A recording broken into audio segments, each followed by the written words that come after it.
Welcome to the Football Show on PLZ Soccer's YouTube channel. I'm Peter Martin. I'm delighted to say my special guest today is Charlie Adam, who is coaching at Burnley at the moment. Charlie, delighted that you could join us. First and foremost, I'm even more delighted to know that you're still pulling on the boots and still playing footy with the first team. Yeah, just trying to try and stay a bit fit, Pete. It's been a while, but they invited me in. Obviously, if they've got a game at the weekend, they invite me in and I play against the first team staff and that. So I've had a couple of decent, good reviews over the last couple of weeks. I'm playing well, but fitness is a bit of an issue at the moment. But we're getting there. Who needs to worry about fitness, Charlie, when you've swatted the keeper off his line and you've hit it from the halfway line? Well, that's yeah. But when you're playing up against these analysts and stuff like that, and they're getting about you, you need to be able to run around. So no, it's good. It gets competitive. It's the English staff against the rest of the world, and it's been good. So it's nice to get in part. And again, it gives you a bond and it gives you a relationship with the first team that is really important for me as a coach and understanding what they're looking for as well. So no, it's nice to be able to get invited and come in and train with them.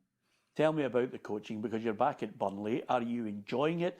Have you learned more from your experience at Fleetwood and gained that experience now to not only help Burnley, but maybe to get back into management elsewhere? Yeah, I think, Peter, if you look at the last 3 years since I've stopped playing, I've had, different roles and responsibilities in terms of how I started, in terms of with coming back first time into Burnley under Vincent Kompany. And then getting that opportunity to go into first environment, we learned a lot about how it works and how it develops, and a lot about myself and what I need to improve on, what I was good at. And then getting that opportunity to go into the Premier League with David, and so I seen him on the show last week, and really enjoyed it. I thought he spoke really well, and so they're another experience that I've gained in terms of being able to get back into the Premier League. The staff there was a real eye-opener for what I was looking for. And then now to come back into Burnley under Scott, which is, again, different to the other two, but really top level in terms of the detail, information. So it's given me a different perspective in terms of how to coach, how to manage, how to deal with situations. And yes, absolutely, the goal is one day to come back in as a head coach and do that. But again, I think it's a journey and it's a pathway that I'm looking for. And, I always believe that any opportunity to learn and develop is really important, and it's been a busy year in terms of doing that.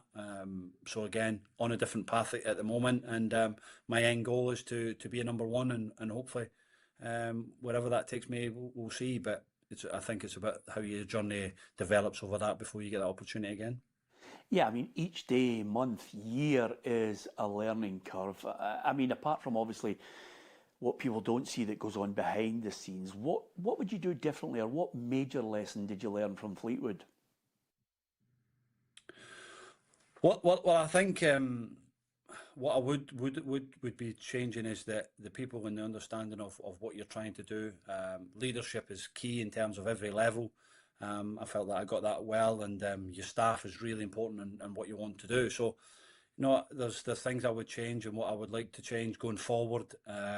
But what it gave me was an opportunity to see that environment, to understand when the struggles were happening. There is obviously reasons why why we finished that. At one point, we were 1 win away from being top of the league, and then 6 to 8 weeks later, I was 5 defenders down and couldn't win a game in 12 games. So there was real dynamics to that in terms of the injuries that key players, to big players, and big injuries, not muscular, ACLs, broken foot, bad ankle injury, metatarsals, injuries that really can't affect. And when you have a small squad, it took its toll in the end, and unfortunately I lost my job. But great experience for me, great learning, great opportunity to go there. And let's say it was brilliant for me going forward. But when I go back in, I'll be a better manager and a better coach. But this experiences that I'm gaining now, and what I've done after Fleetwood, is definitely going to learn me and stand me in good stead for the opportunity, if it arises, to go back in as a head coach. Legend is sometimes a word overused, but you have that legendary status. Thanks, Peter. Yeah, I was going to say, listen, listen. I know you're a footballer, but this next part is you walk down Blackpool and people remember you for what you achieved there, what you contributed. So legendary status in Blackpool. They're looking for a manager. You're one of the favourites. What can you tell us? Nothing. No, there's been no discussions, no communication from the football club. It's a club that was a brilliant part of my career and probably gave me that opportunity to get to the Premier League with Blackpool, but also again to stay in the Premier League for a long time at Stoke and Liverpool and stuff like that. So really fond memories. Still live in the area. Really, excited to see how the football club is run under the new management. I think they've done a good job. The owner put a brilliant sort of structure and hierarchy together in terms of how he does. Unfortunately for Steve, it didn't work. They invested heavily in the summer, and whoever gets that opportunity now is in a very, very lucky position, because a wonderful football club with great supporters. I have great memories there.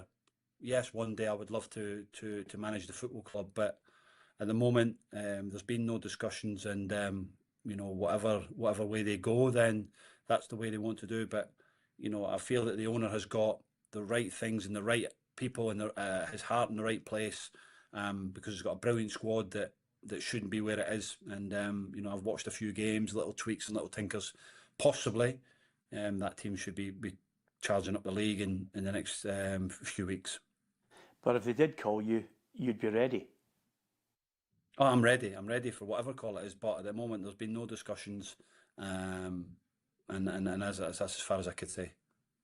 Would you come back to Scotland if suddenly a manager's job came up? Are you at the point now where you're applying for lots of jobs, or are you just selective? No, I'm looking at opportunities, Peter. What I feel is right for development, but for myself, but also for the football club. Can you make a change to it? Can you improve it? The way I want to work, and the way that the coaching staff that I've worked with, and my ideas are really important to what I want to do. And again, it's important that you get an owner and a CEO or sporting director that wants to listen and understand what you're trying to do and trying to build. I have a way and a style of playing, and I have an understanding, a method that this is the way I work and how I train. So yeah, of course, until you get in front of these people, that's when you start to show them what you can do and what you're capable of. To give you an insight is that, when I was Fleetwood manager, in the year we had no muscular injuries. So in terms of the training, the method and how we work, that is a real part of what we are. And at the moment you could see a lot of injuries in terms of muscular injuries and stuff like that. So again, that's how you train the players, how you look after them, how you build the week, and how you build the pre-season to the start of the season, and then during the season how you develop that. So I have a way and an understanding of how I want to do it and how I see it. So again, it's just getting in front of people and owners and CEOs and sporting directors to show you what you're capable of and what your plans are and what your thoughts are. I'll tell you what you do have is an understanding wife, because obviously in this game you have to be able to move sometimes at a moment's notice. Scotland would be great to see you back here managing at some point. That wouldn't be a problem, would it? No, it wouldn't. And again, it's tough as family life. Everybody knows the manager expectation and longevity in the game at the moment is tough. But as a family, we understand where we're at. My boy's in the academy at Fleetwood. My little girl started high school, so it depends on what the job is. But it doesn't matter. Family there, I'm all in wherever I go. And for me, it could be down south, it could be abroad, it could be in Scotland. And we'll discuss that as a family, what's right. But whatever pathway and journey I manage to choose, I've got the support from family, wife, kids, friends that can help me on that journey and that path where we're at. So again, your support network around you when you're a manager is really important to be able to help that and keep your family and keep everybody happy as well. Got to talk to you about some of your old clubs, Rangers. It's been a fair bit of time since Russell Martin was sacked, and now they're looking for a new man. Steven Gerrard, who you know well, was a red-hot favourite at one point, and suddenly it didn't quite materialise. Were you surprised that it collapsed? Yeah, well, listen, Peter, we're all intrigued. We're all on the outside. Some people know what's going on, some people don't. And again, that's why I say that to give an input is very tough because we don't know, and I personally don't know the situation, why or how it managed to finish the way it did. What I did think was that Stephen at that time was a good candidate. Leadership was key in terms of where they wanted to go next, and I felt that has got the right leadership. He's been in the football club, understands it. So again, the only people that will know is whoever was in the meeting or the reasons why it's not happened or it's not managed to get concluded.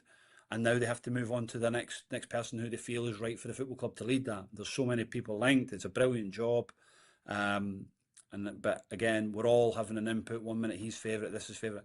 Until we actually know who's inside the meetings and who they're talking to, it's hard to really talk about the situations. You give your opinion, you give your what you think and what you see, but you might be totally blinded from it, and you might be totally wrong from any situation. So whatever we feel and what we think, I believe that the 49ers group, the new CEO and Kevin, they will get the right man that they feel is right for Rangers at the moment. And whatever Stephen's sort of reasonings why will maybe come out in the future. But again, we can't speculate. At the end of the day, they have to feel and get the right person for Rangers, and they need a leader. They need somebody that's going to stand there and look and organise and have a real presence and a personality within that football club. Just picking up on that point, Charlie, how important is it that they do get the right man this time around? Because they've came in for a bit of criticism for the Russell Martin experience, and the fans were not happy. They didn't want him to start with. It didn't go according to plan. They're certainly having to get used to the demands and expectations of a support that want to see Rangers back at number one. And do you think maybe that's caught them by surprise, trying to run it as a business, trying to do things methodically, the way they think somebody should be put in place, and then you suddenly have a support that becomes more vociferous as things go wrong? Yeah, I understand that, but again, these are clever businessmen, and these are wealthy people, and these are serious operators. You don't run the 49ers group. You don't own Leeds United. That's a big crowd you've got to please as well at Leeds United. So it's not easy. They understand that. Of course, any decision that you make is a risk, and is something that they'll be disappointed in, that it never worked the way that they expected it to work with Russell. But it doesn't matter who you interview. You can have the most high-profile manager. Of course, it comes with some sort of risk. So again, they have to do the right due diligence and feel that they get that feel from the coach and the head coach or manager or whoever they employ, is that he's going to lead, he's going to be there, and he's going to stand tall and be ready to lead Rangers, like the great managers over the years have. Walter Smith, Alex McLeish, John Gregg, people like that are proper Rangers men and understand what it is to be at the football club. So again, that's what they might have to get used to and understand, that this is a different football club, and it's worldwide, and the expectation of, like I say, the Goldfish Bowl of Glasgow is very demanding, and both teams are having a tough sort of time as well with the supporters. But again, two wonderful football clubs that are really trying to drive and thrive. But ultimately, they made a tough decision in the last few weeks to part company with Russell, and they have to get this next one right. My take on this, Charlie, and I wonder what your thoughts are. Rangers' job is so big that I think, because of the expectations, the demands, where the fan base wants them to be, I think this one needs to be somebody who's got experience, has also got a back catalogue, a CV of winning things, and suddenly Kevin Muscat's name's appeared at the front because of his experience in Australia, Japan and China. What's your thoughts? Yeah, absolutely. And again, Kevin is somebody that I, growing up through Rangers, obviously got to know and seen him train. But Kevin Muscat, the player, is totally different from Kevin Muscat, the manager. His expectation, his knowledge of the game, the experiences he's had in Asia and winning leagues in Australia and stuff like that will stand him in good stead. He's used to winning football matches. What he does have is the experience of the football club, and he understands what Glasgow and what Rangers is all about, the traditions, the history, you know. So is he the leader? Is he the next leader to represent the football club? Well, you know, if that's the way it goes, at the end of the day, we don't know for sure how close he is, but he seems to be the name that everybody's talking about. And you know, I wouldn't say I wouldn't be against it. I like the opportunity and reading the newspapers about Neil McCann possibly going in. I hear a lot of good things about Neil and spoke to him a couple of times when I was sort of coming to the back end of my career, and I've always loved the way he talks on the TV and he puts the game and he pieces the game together in terms of his punditry. I think he'd be a brilliant acquisition to him if he did come in the football club. But again, let's say these two people know this club, understand what it is to win, and ultimately Kevin Muscat has done that in his managerial career so far. So, you know, wouldn't be against it. So again, it's really important now that they are taking their time, but they need a figurehead and need somebody to be able to stand on that touchline that they could represent the football club in the right way and try and get that connection back with supporters, because at the moment the supporters and the manager and the football club, it's a bit off at the moment, and they need to try and get that together again. Glad you said that Kevin Muscat, the player, is very different from Kevin Muscat, the manager. On the field, he certainly had a hard reputation. What was he like? Yeah, I'm saying that. I'm putting it mildly, Charlie. What was he like? What was he like off the field? A brilliant guy, like, you know, again, Craig Moore is obviously his big friend, and he was a big part of the dressing room as a young player growing up. The way he conducted himself, listen, he was an international player for Australia, and you know, had a very good career. So you look to see how these players understand and how they work, and you know, obviously under Alex, they've done really well. But you know, of course, he has a reputation of what he was. But again, you understand what football players want, what they need, and again, I've listened to a couple of interviews that in the last few days about Kevin Muscat, is that how he has had to adapt, going to, you know, China and stuff like that, and adapt to different situations and the culture of where he's at. So that's good management, that's experience, understanding that you can't just go in and go, well, if I've done that in Australia, I can do that in China, I could do that here, I could do the same things in Australia as I do at Rangers. That doesn't work. Good managers, they adapt and they understand the culture, and what the culture is that he understands about winning at Rangers, and he's had that, he's experienced that, which for me gives him an added advantage of being the next Rangers manager, if it was coming down to one or two things, that he's had the understanding of the football club, and he understands what the supporters are looking for as well. Do you think if he does get the job, Charlie, that he's coming in with the basis of, listen, we've got to look at it as a long term, not rinse and repeat? Do you think he's coming in with the league title already gone? Well, I don't think you could think too far ahead. I think you have to have short, medium, and long term objectives in this situation. What is the objective short term is to get the team, the culture within the dressing room, the spirit. Of course, there'll be some players happy that Russell's left, some players that have not.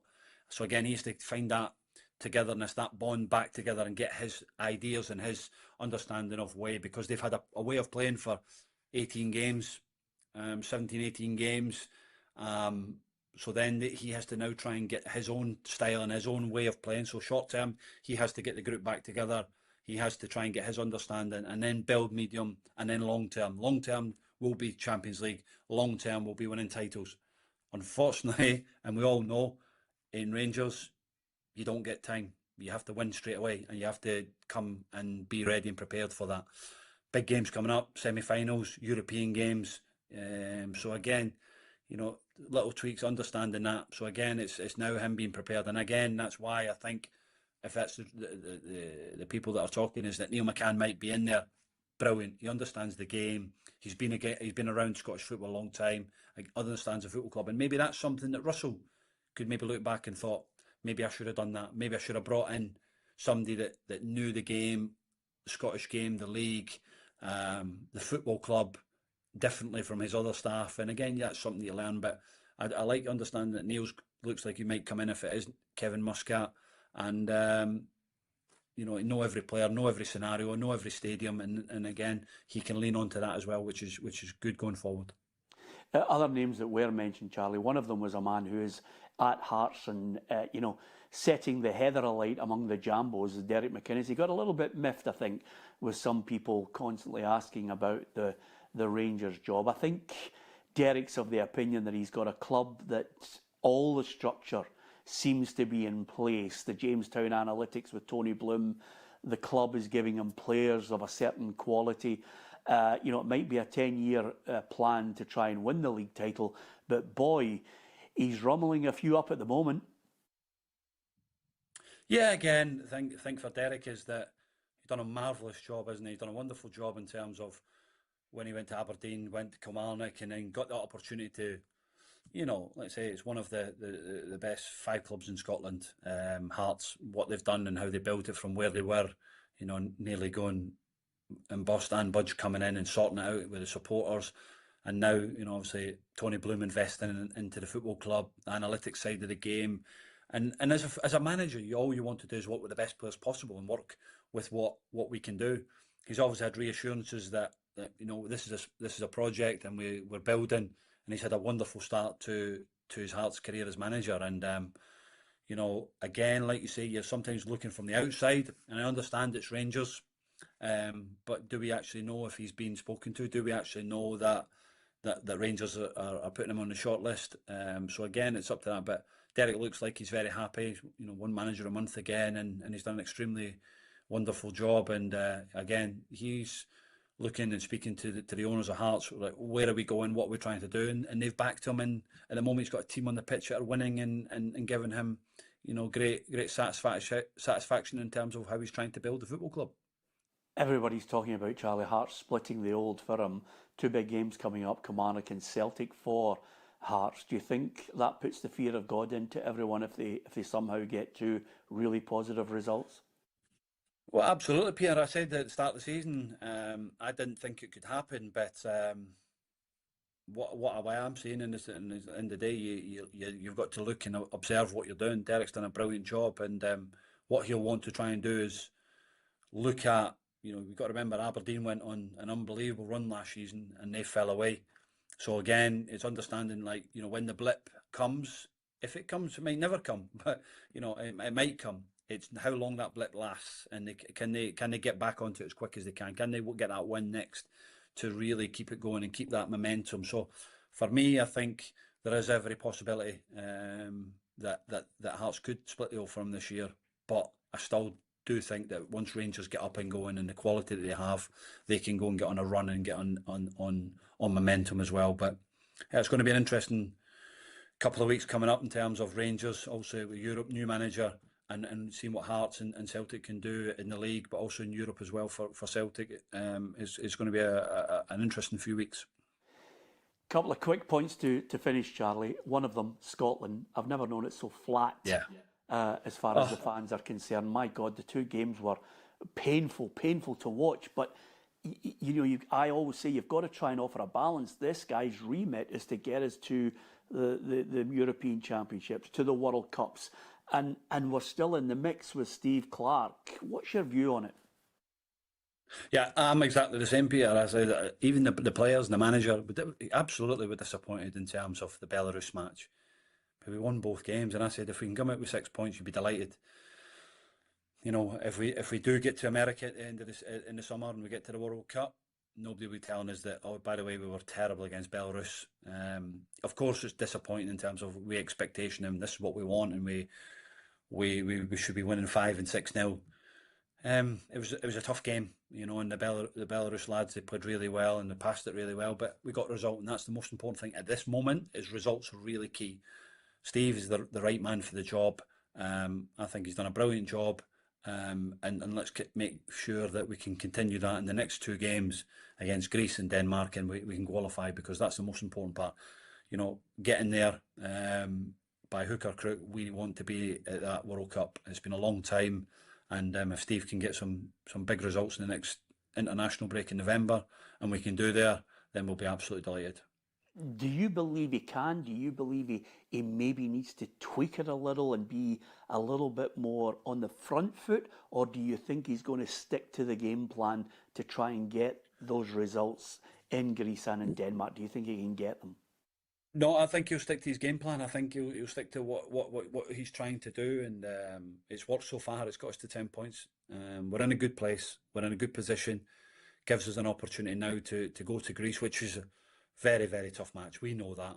At times they'll cause you problems in Greece. They had some good players. Fortunately enough for us on the night, they never played to the level they did, and we obviously won the match. But going to Greece will be totally different. And then the Danes coming to Hampden will be a special match if we give the opportunity. That's a one-off game that gives us an opportunity to qualify for automatically. And then that's where we want to be. Do you think we'll qualify? Absolutely. That's a good answer, Charlie. Last point, your old club Dundee. Stephen Presley slowly but surely trying to mould it together, get them well organised, get them difficult to beat. And he's looking at what you were referencing earlier, a Celtic side with a very unhappy support, a board that's at loggerheads with them, a manager that's not happy with the recruitment. And suddenly Stephen Presley is very positive, saying this could be the perfect time where we're more than capable of getting a result.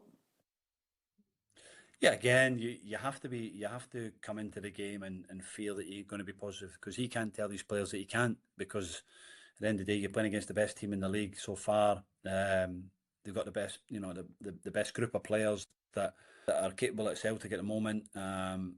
There's obviously been issues, and we all know that. But Brendan Rodgers is a top class manager with top class players. So again, on the day Celtic can turn up and beat anybody. They're a good side, and Dundee will have to be wary of that. But it's the games against the Old Firm that are not going to define your season. It's the games against, Falkirk, Motherwell, Kilmarnock. They're the games that will define what happens for Dundee Football Club this year. And I think sometimes they can maybe just take the handbrake off a little bit, watching against sort of these teams that, they have to go and get after the teams and really be aggressive in what they're doing, and cause problems, because if you can match them physically, then there's some good players in there that can hurt you offensively as well. And of course, your game plan's a little bit different playing against the Old Firm, or maybe against Hearts, something like that. But against the teams that you feel that you're in and around, you have to let the handbrake off. You have to let players go and be aggressive and press the game at the top end of the pitch, and make sure that we're on the front foot, because that's what the supporters demand. But also, again, that's what I see, and what the supporters see. That's where you want your team to be aggressive and on the front foot, getting the team up, getting the crowd up, and because that support will back you when you're doing that. So in the next few weeks, of getting players back fit, getting organisation, then again, hopefully that might change for them. Yeah, I was just going to say to you, just on that final point, bringing players in, but he's had injuries. It's the same thing you mentioned at Fleetwood. When he gets a squad back together, do you think that they will face a long slog battling to just maybe even get 10th or 11th place in the league, or do you think Stephen will be, or do you think they're capable of more? Well, I think you have to look at where they're at the moment, and how they're going to progress. But again, you want the best players available and the best squad every week fit and available for you to then give you the best opportunity to win a football match. If you've got 4 or 5 of your better players sat in the treatment table, then it becomes even harder. So if we can get them back together, get them ready, and within the group, and some good rhythm within the team, then they can pick up results. But it's important that he now just gets that together, and looks like we're looking to try and win football matches. But again, after an international break, there is no tougher match than playing Celtic at the moment. Charlie, as ever, I've got my fingers crossed that you're back in management very, very soon indeed. I think all that experience will benefit whatever club it is that decides to put you in the hot seat. Thanks for talking about Rangers, Dundee, Scotland. The whole gamut is in there for everybody to enjoy. Charlie, best of luck in the game. Let's hope you can fire in a few goals as well and show them that the old magic is not gone. Absolutely, I'll try, Peter, but probably be a hamstring later. Brilliant. Thanks to Charlie Adam for joining us on the Football Show. From everyone here, don't forget to hit the subscribe button and you'll hear some more brilliant interviews, the likes of Charlie and much more. We've got David Moyes out on the YouTube channel. If you hit the subscribe button, you'll also get MP Ian Blackford coming up next week as well, which will be an interesting one. He's a big Hibs fan and certainly talking about the old days and the classic Hibs side from the 70s. Well worth watching and listening to. From myself and Charlie Adam, thank you for listening and watching.